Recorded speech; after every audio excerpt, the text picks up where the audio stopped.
In another time, and perhaps another place, peanut butter and jelly still stared at each other coyly in the damp, dank depths of the cupboard.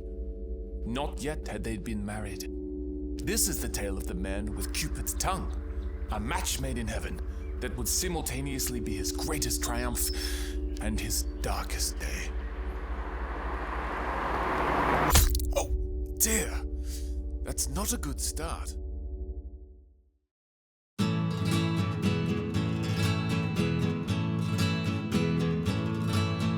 Every morning before his long day at the office, Alan prepared 2 sandwiches for lunch, 1 peanut butter and 1 jelly. Never to be mixed, mind you. He was a man of habit, a man of culinary integrity.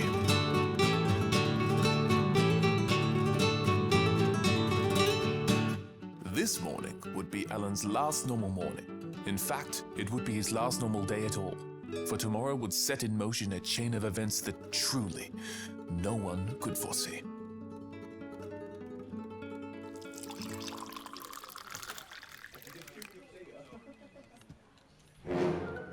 Ugh, boss man Michael.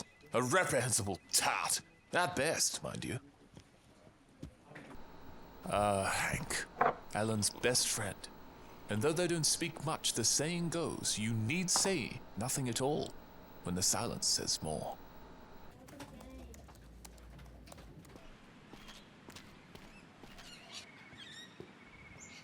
Joanne, or maybe not.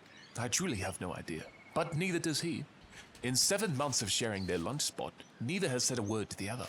One day he'll ask her out, I bet. But not today. Oh, and Honchy, a strapping young lad. A stallion, you might say. Grabbing lunch off a friend, and not at all homeless. Those are stylistic choices.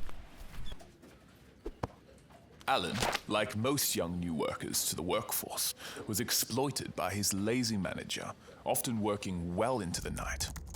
But that, little did he know, was all about to change.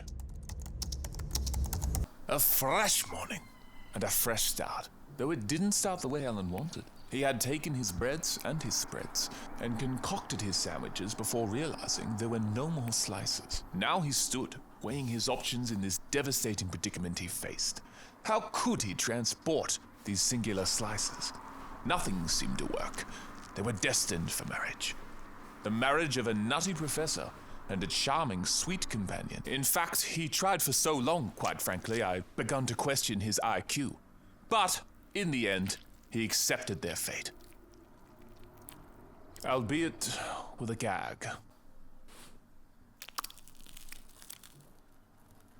His fate now sealed. Unseen forces began to work. The creation of the penultimate pairing had been inadvertently happened upon. As he left for work, he left behind a world and stepped into the future. Joanne, or Wendy, or whatever, had no idea she was about to witness God's creation. But, like a child staring at their soggy sandwich at lunchtime, Alan wanted to forego the unappetizing meal. But his stomach groaned louder than his mind, and he crossed the threshold.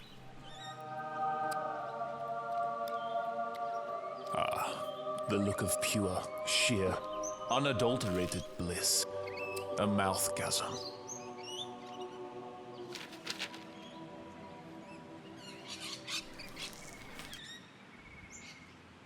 But it would take some convincing. After all, it looked like he had both bled and excreted on wimpy wet bread. It was not aesthetically pleasing. Michelle or Lois or whatever saw the true beauty of the universe in that moment. And Alan realized he had stumbled across confectionery perfection. He saw Honchy having his daily nap, but couldn't quite trust his reaction, as he reacted like this to any food in general. But again, not homeless.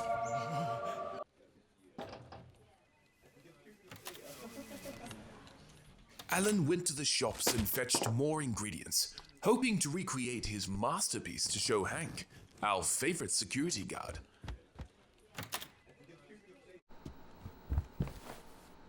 Yes, mission success. It was confirmed this was not a fluke. All of Alan's 3 friends saw the light. But not all who see the light are worthy of it, for in snuck Michael after noticing Alan leave in a hurry. Like any gigantic arsewipe, Michael tried the odd-looking sandwich.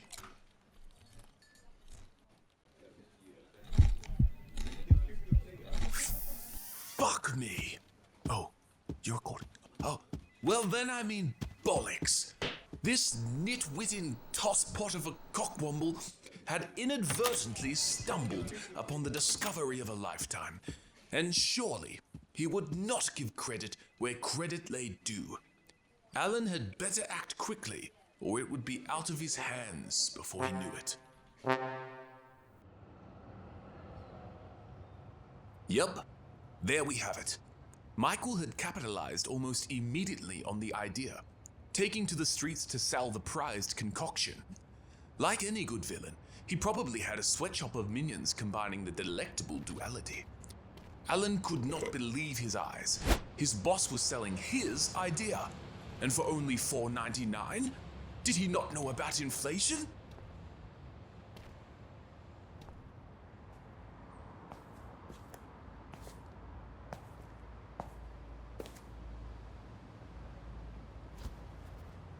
Alan faced him, an odd confrontation for this soft man. But, again, like all good villains, Michael took it in his stride, casting the beta aside like a true alpha king.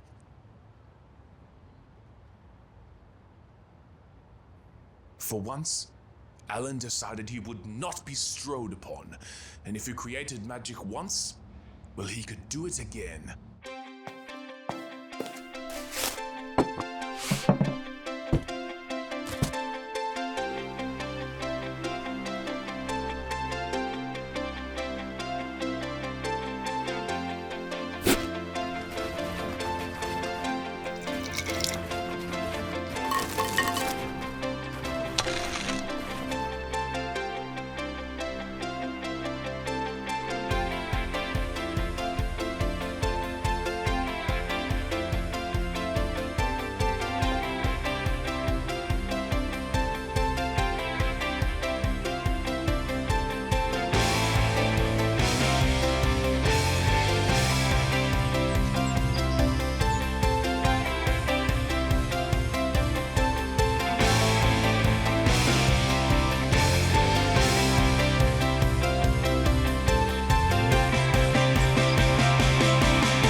Oh dear.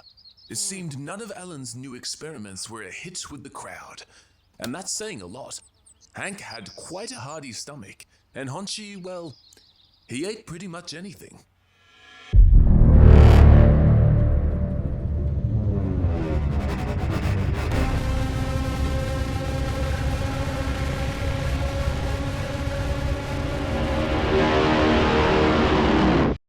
Betrayal. Suffering. Defeat. These will take even the best man to a bad place. No, not a phone booth. Mentally, a bad place. And Alan was about to take Michael to an even worse one. A good man made a monster by the discovery of a spread so seductive it was almost criminal. Until Alan let go of himself completely. If Michael was to be the creator of PB&J, then he, Alan, would become Michael.